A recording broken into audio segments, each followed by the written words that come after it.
morning. Please down. Secretary Armin Luistro, Secretary Tati Licuana, Secretary Joel Villanueva, Dr. Jose Paulo Campos, Father De La Rosa, Dr. Lourdes Sese, Representative Bernadette Herrera D., other officials, members of the Coordinating Council of the Private Educational Associations, delegates of the 4th National Congress of COCOPEA, fellow workers in government, honored guests, mga minamahal ko pong kababayan, magandang umaga po sa inyo lahat. Mapansin po niyo, wala tayong teleprompter itong araw na to. Maya naman hindi ako ganun katuwa sa talumpating ginawa para sa akin. Kaya alam naman ho nyo, mausay rin tayo mag-cram. Ginawa ko po yung talumpati, ganito na lang ko kaiksi. First of all, I think a major theme of our administration is the idea of getting all stakeholders involved in the process of crafting the reforms. So I assume that you will have no difficulty in dealing with both Brother Armin and Tati Licuanan, who are both long-time educators. Of course, Joel is also known to a lot of educators, especially those connected with the Office of the Prefect of Discipline. But kidding aside, may I start out with two stories. We had a professor in Ateneo College by the name of Shirley Advincula. And this professor of ours was tasked to teach us the Constitution. And at the time that we were studying, this was the period of martial law, wherein there was retention of power in the dictator who would change the fundamental law of the land to suit his every whim and caprice. So the difficulty for Ms. Advincula was how to make her course relevant to people who saw the foundational law of the land change constantly, if not every day. So one day, out of frustration, she told us, you know, perhaps to all of you, today's study of the Constitution is irrelevant. But there will come a time when things will change. And at that time, you will probably be holding the reins of power. And if you hold the reins of power and you do not know the difference between right and wrong, how do we expect any change to occur? And those words stuck with us. My father also taught me a lot of things, but perhaps one of the most important lessons that he did give us was the idea that an educated individual is an empowered individual. And the way he phrased it was something like this. And of course, this was as a result of a sermon he was delivering because he was not happy with the grades that I was getting. This was high school, and to be honest with you, any cursory study of history will tell you that when you have an authoritarian or dictatorial regime, normally the populace will rise up in an armed revolution to topple that dictator. That is normally the end of what a dictatorship, or the method by which you remove a dictatorship has transpired throughout history. Perhaps at that point in time, the regime that was not with the permission of the people to create, that was toppled peacefully, was that of the British rule in India under Mohandas Gandhi. Okay. But that seemed to be an exception that proved the rule. So, in our generation, you had our campus raided several times. You had professors in the liberation theology who would teach one SEM, be incarcerated or in hiding by the next SEM. So, it was very difficult to study for a future when you were not convinced that there was a future. It was very difficult to apply yourself to something which ultimately you really deemed irrelevant. And my father had to say this. He said, today you might be famous, tomorrow you may be nobody. Today you may be rich, tomorrow you may be poor. But once you have imbibed from the fountain of knowledge, that is yours forever, regardless of whatever outcome it is. So that is the central core of what I came here to tell you about. And that is, my parents provided me with an opportunity to be able to face up to the challenges that will be coming my way. I would like to give the same opportunity to each and every Filipino so that they will reach the fullest of their potentials. So to give an idea of what these opportunities are, I think to ground us properly, let us start with some of the problems that we inherited. Would you rather have the problems or the good news first?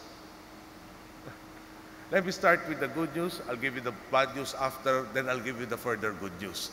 Okay. Okay. First, good news. And this really elated me when I was told about this about a week and a half ago. PESA Director General Lilia de Lima came to me and she gave me basically a report of what PESA has accomplished from the time it was created in 1995 up to 2011. The contribution of investors under PESA to the national economy has reached the figure by the end of 2011 of 1.995 trillion pesos. Okay. And she tells me that of that amount, from the time we assumed office, June 30 noon of 2010, up to the end of 2011, or roughly a period of 18 months, our administration has been the host to a further 430 billion pesos worth of investments in PESA, equivalent roughly to about 22% of the total from 1995. Some might say that might be a flash in the pan. How do we sustain it? And to that, we have one answer. The Japan External Trade Relations Organization, which is a government agency in Japan, conducted a survey amongst Japanese firms and affiliated businesses to ask them about problems in Asia and Oceania dealing with the conduct of their business. And of that report, I am very happy to note, it's roughly about 10 to 15 questions. And they gave a bar graph summary of the results. Amongst the results, when it comes to availability of land, cost of land to set up their factories, the least problematic is the Philippines amongst our neighboring countries. When it comes to retention of employees, we are the highest in terms of retention. When it comes to the quantity of labor and quality of labor that can be hired, again, they have the least problems in our country. I can go on and on, but basically when I first saw the title of the page, it said problems, and I had, I didn't have a smiling face. I said, what problems will be added to my plate? Then it turns out that basically the report was saying the Philippines has the most, or the least problematic of our neighboring competitive countries, and therefore there is an assurance that we are looked upon as the primary investment destination if we do our part. There is, of course, the if portion. Okay. Let me start now with the bad news. When we got into office, there was a shortage of classroom. Of course, before that, there was propaganda that there was no more shortage of classrooms. And as a lot of you will know, in the public school system, that translated into having triple or quadruple usage of classrooms that were already existing. So you had grade school students going home, at 9, 10 in the evening, who obviously were not being attended to as far as their health was concerned, all for the sake of saying that the classroom shortage had been eliminated. Okay. So what is the shortage actually? In 2011, there was an inventory. Brother Armin supplied us with the number of 66,800 classrooms. Nationwide, that was the shortage. What would the amount be, brother, for 66,000 for each classroom? 700,000. You multiply 700,000 to give you the budgetary outlay needed to complete the 66,800. Okay. In 2011, we built, nakikisama na po ako doon sa we, at least 15,000, roughly about a fourth of the problem has been eliminated. For the program for 2012 is a further 35,000 to include the private-public partnership program, which will bring the total of 50,000, leaving a net of 16,800. Therefore, by 2013, there will be further 15,000 purely from private, plus the other donations, plus other sources, will eliminate the shortage of 66,800, roughly in the third year of our administration. I think we should give Brother Armin a big hand in advance for that elimination of the shortage. Sasabihin ko na po yung problema at saka yung solusyon. Okay. Further, how about CHED? In CHED, currently, they have already closed down 31 non-compliant programs. Okay. There is a further 83 nursing schools that are being observed, primarily because No, they have not achieved, or they're suspected of not achieving a 30 percentile passing rate for the board exams. Can I just highlight nursing? Okay. Unfortunately, instead of being a proactive entity, our educational system seems to be reactive. What does that mean? Whenever there is a course that is deemed very hot, there are so many universities that want to have the most number of enrollees that looked upon as a business. They start forming faculty and colleges almost instantly. So what does that mean? How do you get faculty instantly? You pirate from other institutions. The net result is the institutions that had that expertise to develop really good graduates, suddenly have difficulty producing the same level of quality because they lost some of their faculty. Good if the new entity will be getting a lot of these individuals and therefore coming up with a superior program.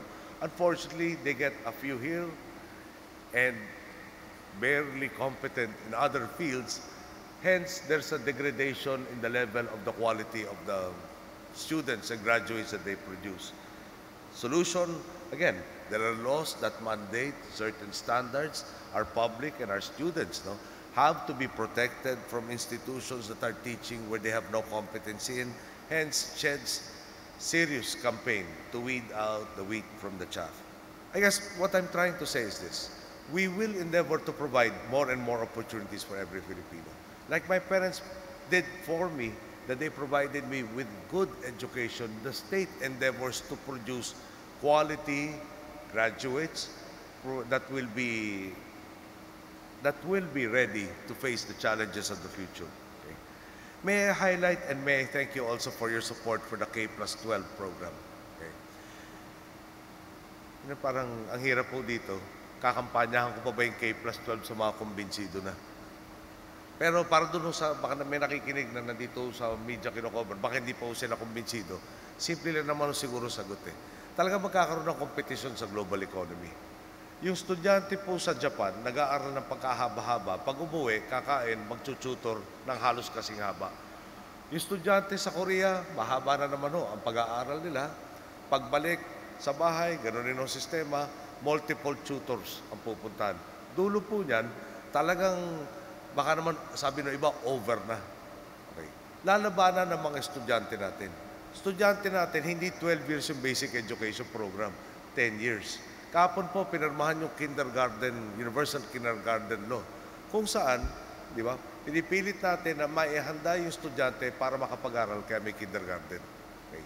So yung estudyante natin, sa dinata natin sistema, 10 years lang mag-aaral, pipilit mo doon sa 12 years na katapat, tapos meron pang plus-plus dahil doon sa lahat ng tutorial niya.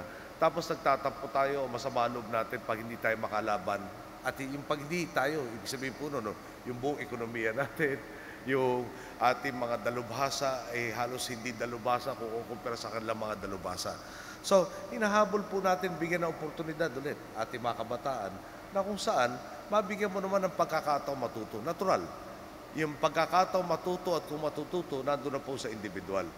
Pero ang problema sa dinatnan nating sistema, gustong matuto, hindi naman natutulungan ng Estado at nababawasan ng kakayahan ng magulang na para matustusan, matulungan silang maabot yung abot ng kanilang makakaya.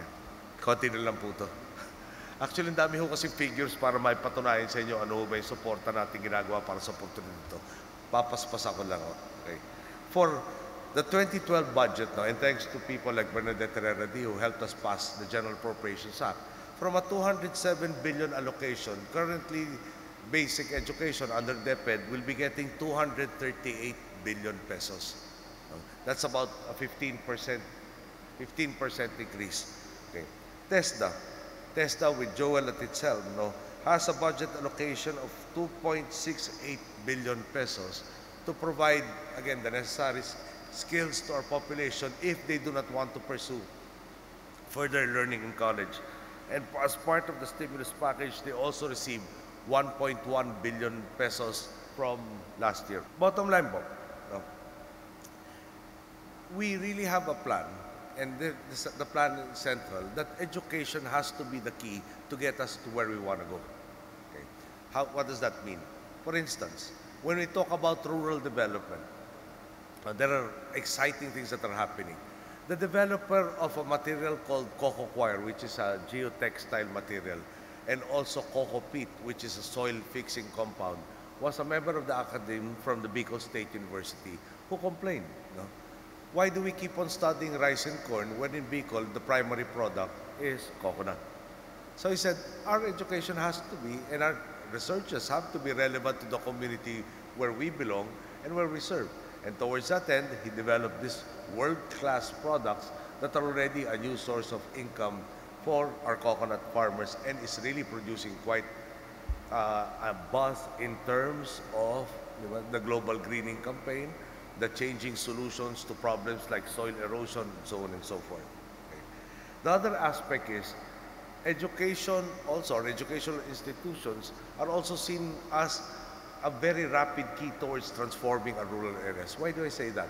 The BPO industry is one of our sunrise industries. And to sustain their growth, they really need a lot of talent, both on the supervisory and in the rank and file systems. They are venturing into a lot of areas and investing in these areas, and the only sole requirement is that there are institutions that can provide them with the talent that they need. Now, each job in the BPO industry provides a multiplier effect of between 2.5 to 5 other individuals who support those directly hired by the BPO industry, which redounds to, again, a multiplier and a pump priming effect on various rural communities. They are already in places like Mati, Davao Oriental, and Negros Oriental, Negros Occidental, Iloilo, Cebu are the usual suspects. Davao, Cagayan de Oro, they're checking Ilocos Norte. They're starting in Bulacan. They're also going into, I understand, our area, Pampanga and Tarlac. And I'm sorry, I'm supposed to also tell you about a program called GASTPE.